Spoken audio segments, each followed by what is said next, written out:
All right, Moats, I picked the topic Tuesday. Start picking them. First up, Homer Bailey got whacked last night. Your thoughts? 3 homers in the first inning against Homer without Albert Pujols. It's concerning, but look, Homer Bailey was a big question mark, a big question coming into the season. Now, it's only one start. We're not going to overreact. We're not going to start shuffling him out of the rotation.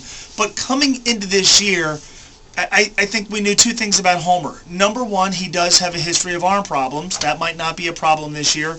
Number 2, consistency has long been an issue with Homer Bailey. He could be lights out in one start, then give up a bunch of homers in another. You simply don't know what you're going to get on a start-to-start basis from this guy, and you get to a point, and I think this is the year, where you have to start demanding better results, more consistency, and at least something you can count on. Now, it's worth pointing out, after the first inning, Homer Bailey was pretty good. But it really doesn't matter if you dig yourself a 4-0 hole. He might be really good in his next start. The problem is, after that, I don't know what I'm going to get. And my fear is, as we get to the middle portion of the season, we're still going to be wondering, every 5th day, what does this team get from Homer? Attendance at GABP last night, less than 20K. Less than 20K? Hell, less than 17K. It highlights this. I know we can talk about school being in session and the weather being chilly and whatever. Look, and I know I sound like a broken record. For you kids, records were on vinyl and they would break. Never mind. The Reds are in the habit-breaking business. That's what it is. It's not about fair weather fans, bandwagon. It's not about that. I'm sure the TV number was huge. I'm sure the radio number was big. People were watching and listening. They didn't go. The Reds are trying to break habits. The habits of you, to an extent, the habits of me. I go pretty often because I'm a nerd, but the habits of baseball fans here have been to not go. This despite the Reds offering promotions and different ticket deals and trying to get you into the ballpark, the stupid Lance McAllister soft-sided cooler thing, but the Reds are in the business of breaking habits.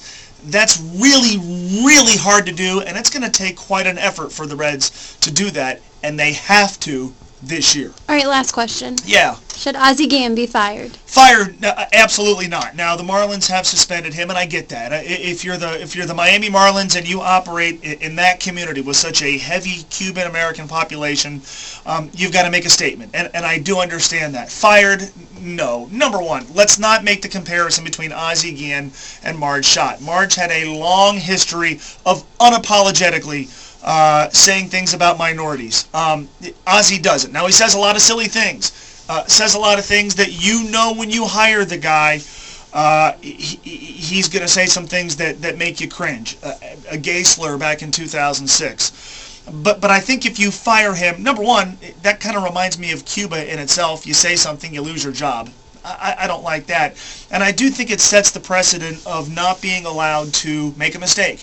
And I think this goes beyond just a slip of the tongue. I think Ozzie has to think about what he said, think about how it impacts people.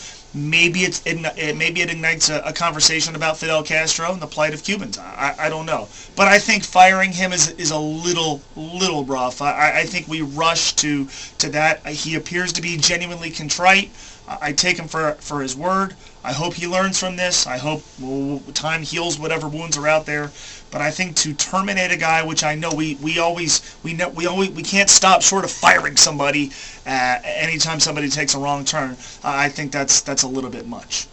Is that it? All right, good. Let's tomorrow's the radio show, 304 ESPN 1530. I'm allowed to work tomorrow, and the chat tomorrow 9 a.m. ESPN1530.com. And follow me on Twitter, at MoEgger1530, and send me an email. Do people send emails anymore? Yeah. Mo at ESPN1530.com. And you can also send me a text if you know my phone number.